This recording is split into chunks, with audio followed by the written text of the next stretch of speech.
Hola, buenas tardes nuevamente. Ya estoy otra vez acá. Me confirman, por favor, si me oyen, si me están viendo. Parece que hay un problema en la red y no me dejaba conectarme, pero ya estoy nuevamente acá. Vamos a ver si...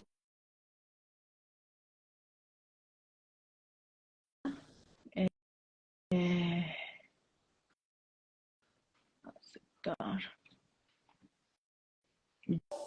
Ya. Valentina, buenas tardes, ¿cómo Hola, estás? buenas tardes, muy bien, Tatiana, ¿y tú? Bueno, Ya, bien, por fin. bien, aquí con problemas técnicos, pero eso suele pasar cuando estamos en vivo. Voy a aprovechar para agradecer a los que otra vez están conectados acá con nosotros, para contarles nuevamente que hoy vamos a tener un live súper interesante acerca de las estrategias nutricionales antes, durante y después de la terapia antinoplásica. Y aprovecho que ya estás acá con nosotros para presentarte. Hoy nos acompaña Valentina Izaza. Valentina es nutricionista dietista de la Escuela Nacional del Deporte. Es nutricionista clínica con una amplia experiencia en el manejo de pacientes hospitalizados, oncológicos o con otras patologías crónicas. Y actualmente es nutricionista clínica en la Clínica de Occidente en la ciudad de Cali. Yo les comentaba en el live anterior que ella nos acompaña desde la ciudad de Cali, en Colombia. Valentina, muchísimas gracias por acompañarnos. Bienvenida a este espacio donde hablamos de nutrición y salud. Bueno, muchísimas gracias, Tatiana, gracias a Megalabs por la invitación que me realiza el día de hoy y un saludo para toda la audiencia que se encuentra conectada. Ok, bueno, yo empecé así como un poco como acelerada porque en el live anterior no nos estaba funcionando la red. Ujú. Para los que no me conocen, mi nombre es Tatiana Moreno.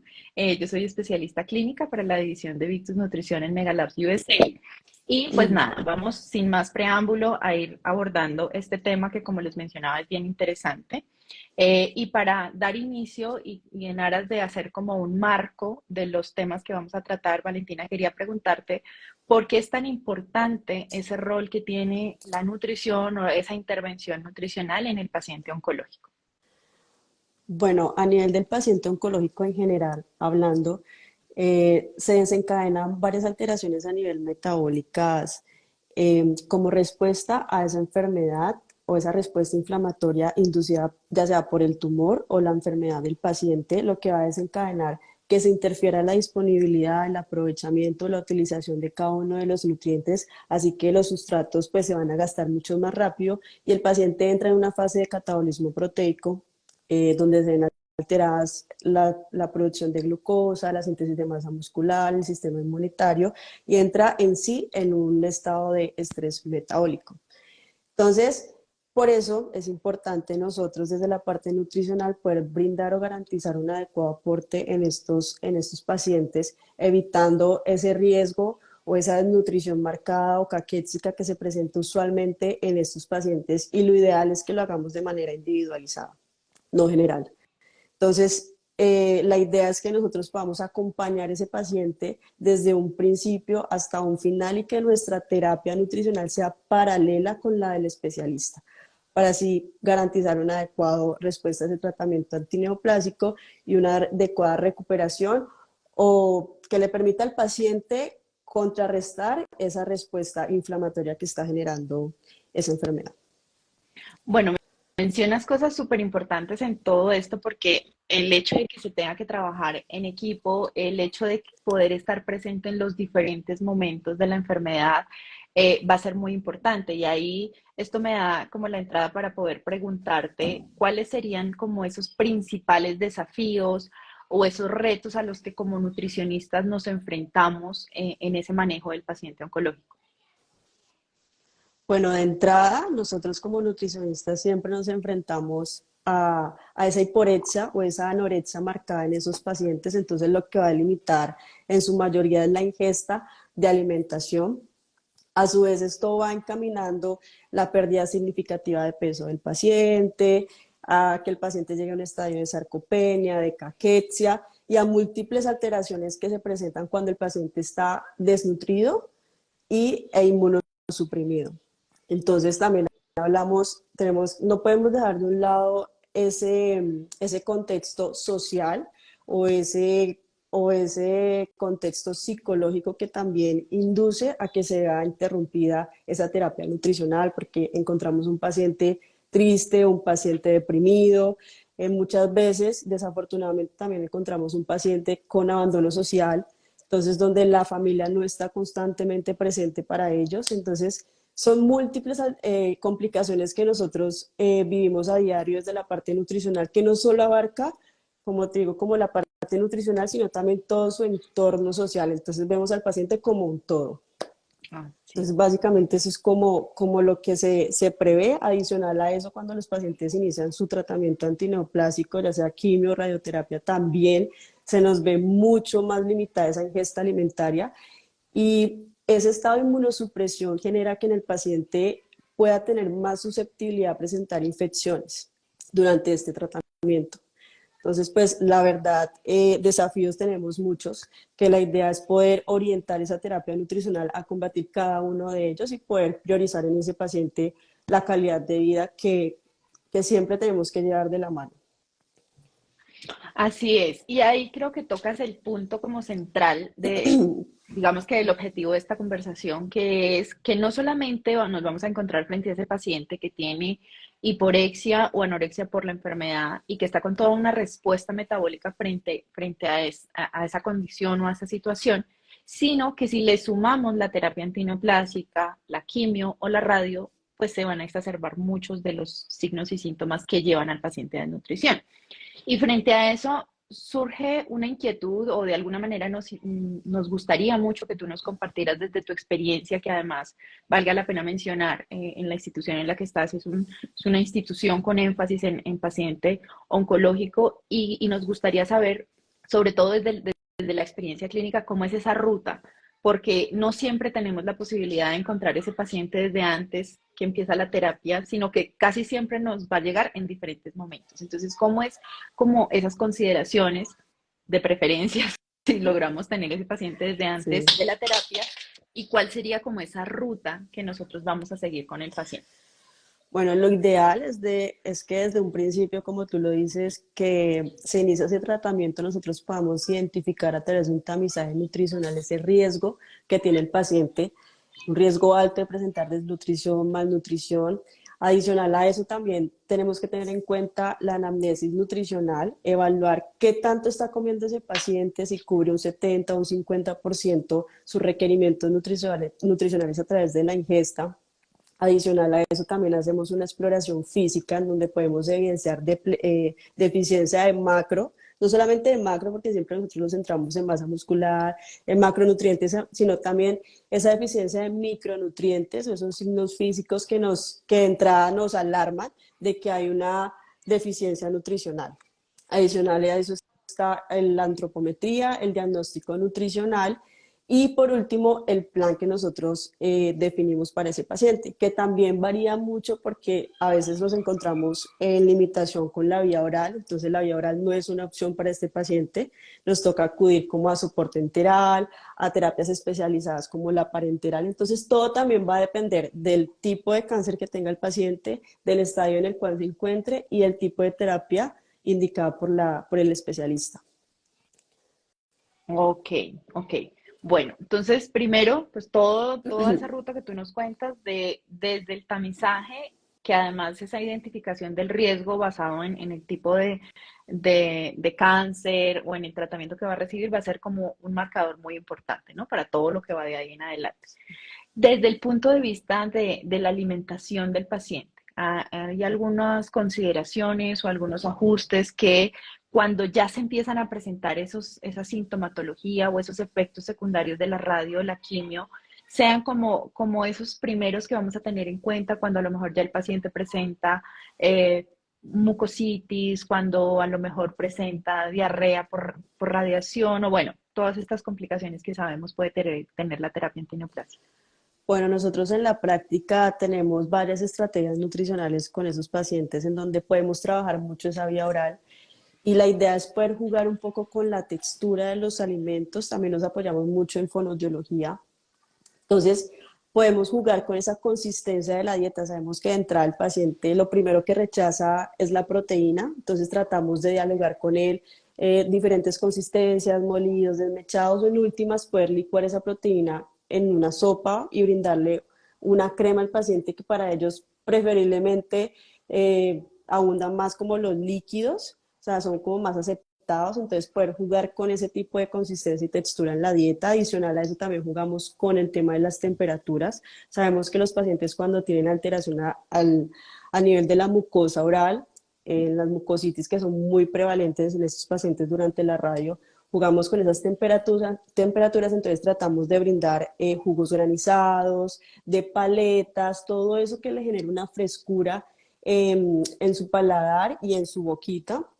También tratamos de que, por lo menos hay familiares que utilizan pitillos, entonces eso facilita mejor la administración de los alimentos.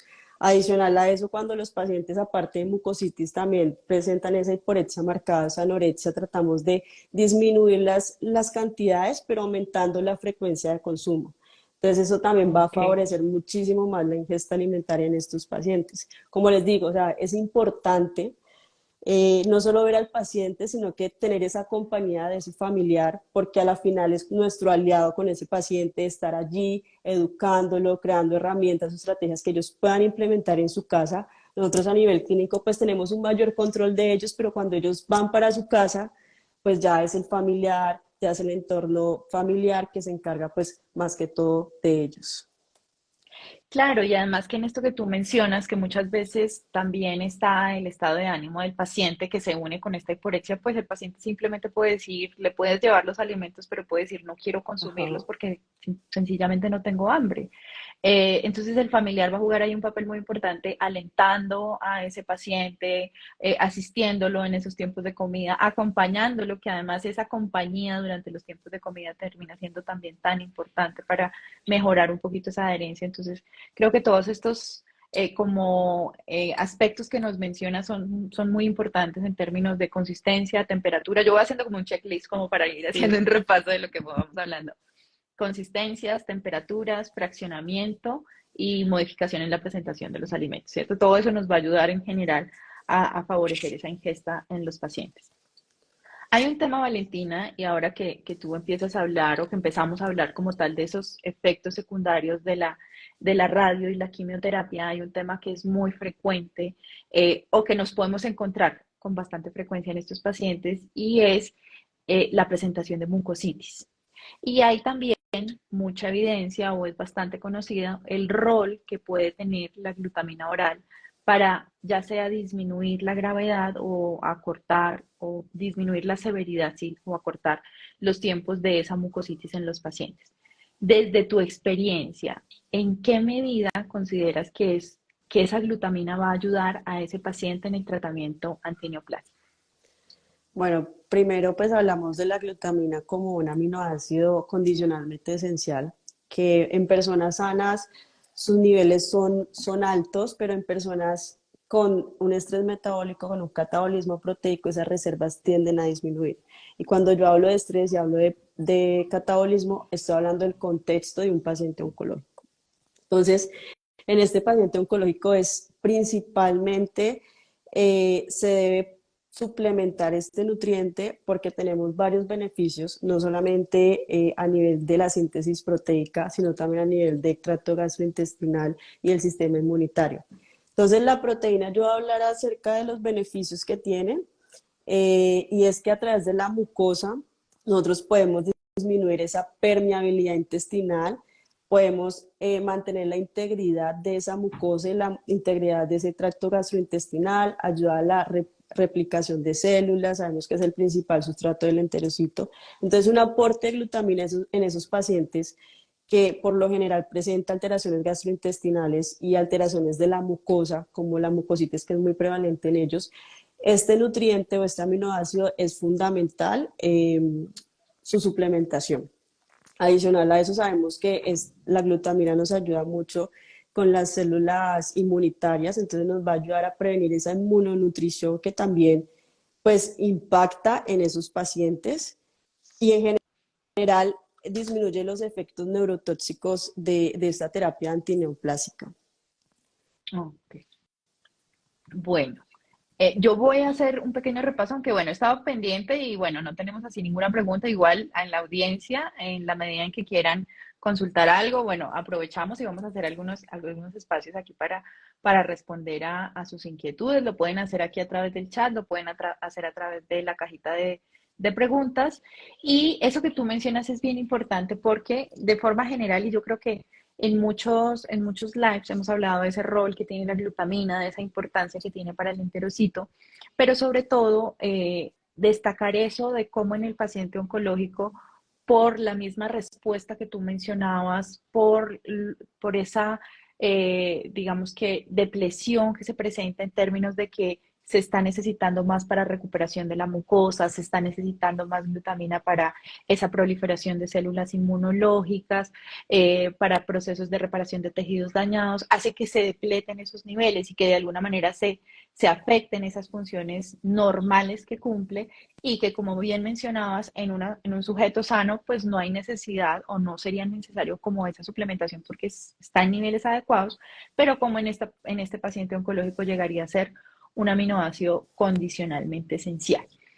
Teniendo en cuenta eso, hay algunos casos donde se considere que va a ser prioritario o donde va a estar más indicado esa suplementación con glutamina, es decir, va a haber ciertos tipos de cáncer o uso de ciertos medicamentos que van a hacer que esa presentación de mucositis sea más frecuente y que además se deba iniciar de forma temprana esa terapia. Total. Claro que sí, Tatiana. Hablamos de la estadística y la mayor prevalencia donde se presentan más esas alteraciones a nivel de la mucositis son en esos cánceres de cabeza y cuello, donde hay una radiación. Hablamos de un 90% y en casi todos los casos es un síntoma frecuente durante esta terapia antineoplásica. En los pacientes con tumores sólidos, con una quimioterapia convencional, también la podemos ver en un 40 o un 20%, y en pacientes que son sometidos a quimioterapias de altas dosis o que van a ir para trasplante, también lo podemos observar en un 80%. Los pacientes con leucemia también se ve mucha la prevalencia de estas alteraciones, pues no solamente la mucositis, sino alteraciones gastrointestinales o que comprometen toda la mucosa intestinal. En ellos, la idea es poder iniciar una suplementación antes del tratamiento antineoplásico. Entonces, ya hablamos de dosis. La recomendación es que para esos pacientes con cáncer de cabeza y cuello que van a ir para estos tratamientos antineoplásicos se puede hacer 3 días antes una suplementación con glutamina, aproximadamente de 10 gramos por día. Durante el tratamiento antineoplásico, la recomendación es que sean 30 gramos día. Entonces aquí me adelanto un poquito a esa dosis específica que se da de glutamina. Y posterior a este tratamiento neoplásico, la idea es que en la fase de rehabilitación, en la fase de recuperación, ellos consuman 10 gramos de glutamina por 15 días. Entonces es como Bueno, la sí. recomendación general. Ujú. Sí, y eso que nos mencionas es bien importante porque existen muchas inquietudes, ¿no? De alguna manera uno dice, bueno, sí, es importante dar glutamina en esos pacientes, pero ¿en qué cantidades o qué protocolos debería seguir?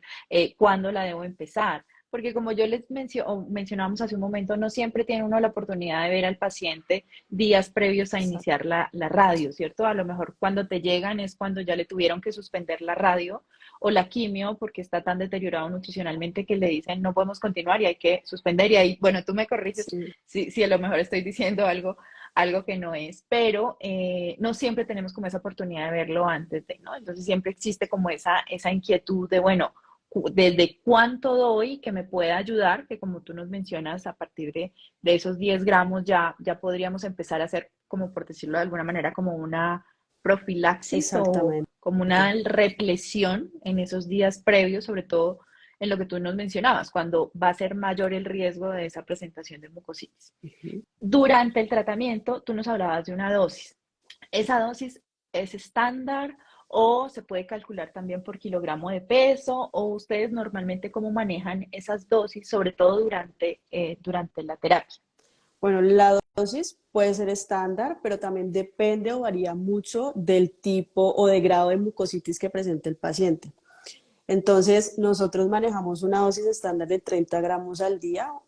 Podemos hablar de cada 8 horas 10 gramos de glutamina Ujú. para poder mejorar o reparar más rápidamente esa recuperación de la mucosa, pero varía mucho también. Hay personas que de pronto no presentan mucositis de inmediato, sino que es más lento, entonces en ellos pues no tratamos de manejar siempre la dosis de 3 como de prevención y de curación, pero no nos bajamos de ahí. O sea, también esto ha ligado mucho al aporte proteico, los requerimientos que tenga el paciente diariamente.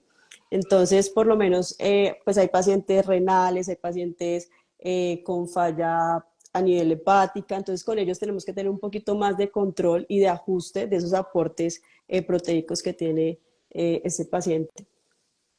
Ok, y ahí mira que de hecho yo ahorita vi una pregunta que nos hacían y que creo que se va enlazando un poco con lo que tú nos mencionas, con varios aspectos que nos mencionas, ¿no? Como que la importancia de hacer ese seguimiento, además de qué tanta proteína recibe el paciente, pero la dificultad que muchas veces tiene uno que realmente a lo que hacen de primero, a versión los pacientes es a la proteína. Entonces nos preguntan acá, si no tenemos glutamina de manera hospitalaria, ¿a través de qué alimentos podríamos obtener esa glutamina? Ok, pues la principal fuente es proteica, entonces la idea es poder administrar una gran variedad de alimentos que tengan alto contenido de proteína, pues, pero también eso va ajustado a eh, a esa ingesta que tenga el paciente o esa preferencia que tenga ese paciente. Entonces, principalmente lo podemos con la proteína del huevo, con los pescados, el pollo. Entonces, como que esa fuente de origen proteico a nivel de la alimentación nos sirve mucho, pero la idea es poder brindarle al paciente como varias opciones o varias consistencias que pueda ser adaptada, porque yo puedo planificar una dieta y puedo garantizar en él un adecuado aporte de nutrientes, pero cuando yo voy a la práctica y voy a decirle al paciente, en el desayuno te vamos a llevar tanto, pero cuando el paciente recibe esa alimentación y su consumo es limitado, entonces ahí es donde nosotros nos toca crear estrategias que nos pueda facilitar ese consumo de alimentos. Entonces, más allá como de qué fuentes, es como la forma en que nosotros podemos adaptar ese paciente o esa alimentación de ese paciente para poder garantizar un adecuado aporte de la misma. Y mira que ahí hay otro aspecto que considero que hay que tener en cuenta, porque bueno, de alguna manera uno diría, ¿cuáles alimentos? O sea, la glutamina es un aminoácido, entonces la voy a encontrar principalmente en esos alimentos proteicos y me puede funcionar de estrategia, diría yo, preventiva, ¿no? Como para hacer esa represión o mantener esos niveles antes de presentar, por ejemplo, la mucositis. Pero una vez se presente la mucositis, la importancia, y ahí me gustaría que tú nos contaras si han tenido experiencia en eso, la importancia que tiene la glutamina al llegar o al tener ese contacto con la mucosa puede marcar una diferencia importante. Hay algunos casos, y aquí te cuento y tú ya nos cuentas cómo es tu experiencia, pero muchos casos en los que nos cuentan que son pacientes que no pueden consumir o tragar o pasar como tal los alimentos y entonces se hacen como las terapias de enjuague, que de hecho la literatura también las menciona. ¿Has tenido tu experiencia en esa estrategia como de enjuague o de lograr que el paciente mejore esa aceptación o el poder pasar esos alimentos a través del uso de glutamina? Sí, yo he tenido una experiencia, incluso un caso puntual de una paciente que su única vía de alimentación era por medio de una gastrostomía. Entonces, pero ella presentó, porque ya tenía una lesión a nivel de laringe, o sea, que tenía un bloqueo, una Obstrucción total. obstrucción total Ujú. de de esa luz. Entonces, la mucositis, ella tenía un grado 3 de mucositis, entonces su boquita ya no podía ni siquiera abrirla. Entonces también era difícil como tratar de palpar con esos panitos porque a veces adecuamos para que el paciente sienta esa sensación de hidratación en los labios. Entonces con ella lo que hicimos fue poder garantizarle esos enjuagues. Entonces ella hacía enjuagues y trataba de botarlos y también los suplementábamos por vía de la sonda de gastrostomía, perdón. Entonces tenemos Ok. como varios casos cuando se nos limita la ingesta vía oral, podemos implementar esos enjuagues. Y en ese caso pudieron evidenciar Total, esa recuperación de o esa sea, la mucosa. recuperación Que eso, fue muy buena. que eso que mencionas es muy importante, porque de hecho cuando uno va a la literatura, justamente eso es lo que te dicen, ¿no? Como que hay esa mejoría de la mucosa y hay esa recuperación, lo cual de alguna manera está resaltando ese rol que tiene el contacto de la glutamina directamente Ujú. con la mucosa para favorecer como esa recuperación. Entonces eso creo que es también muy importante.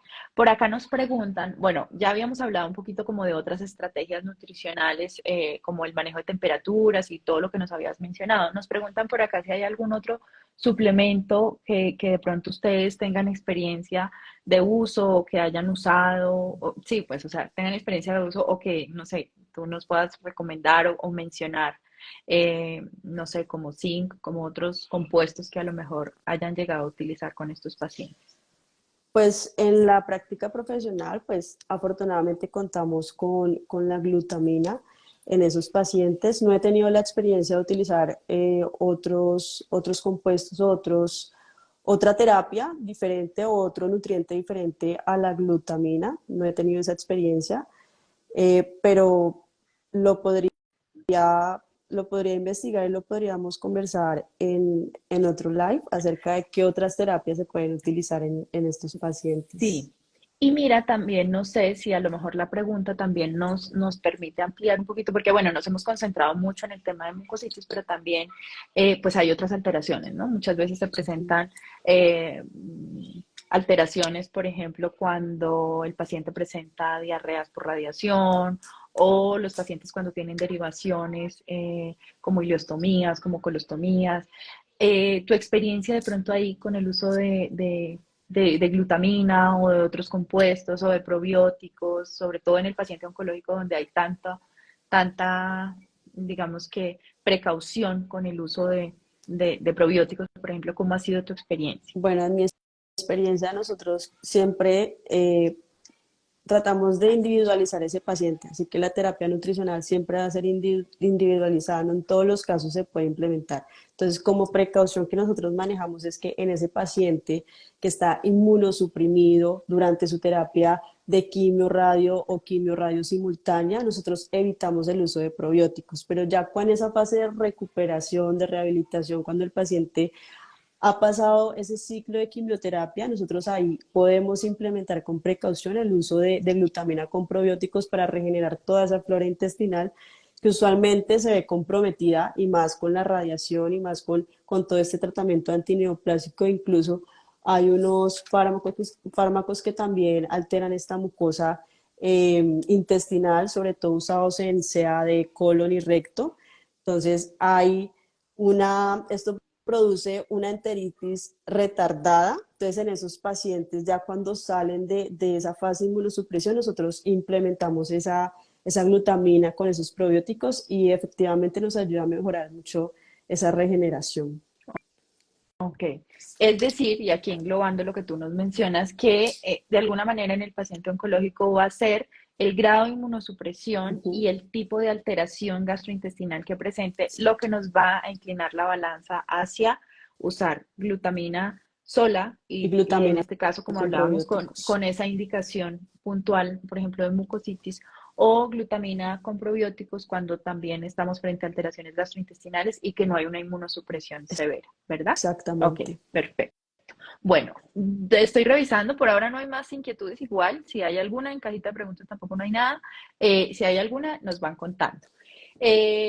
Valentina, yo creo que de esto hay muchísimo por mencionar. Yo creo Sí. que el día a día de ustedes les va dando cada día como una nueva experiencia de todas esas estrategias, de todos esos ajustes que se tienen que hacer en el paciente, porque además no hay como una norma, ¿no? O sea, si bien uno puede tener ciertas guías, ciertos procedimientos dentro de la institución, cada paciente es el que te va dando la pauta como de qué ajustes tengo que ir haciendo, porque en últimas mi objetivo es favorecer la ingesta, mejorar estado nutricional para favorecer respuesta al tratamiento, ¿verdad? Exacto. Y aquí es muy importante todo, además de todo esto que nos compartes, creo que una pregunta que vale mucho la pena hacer es, ¿por qué es importante además en este manejo del paciente oncológico hacer un abordaje multidisciplinar? Por qué va a marcar una diferencia en ese manejo de los pacientes?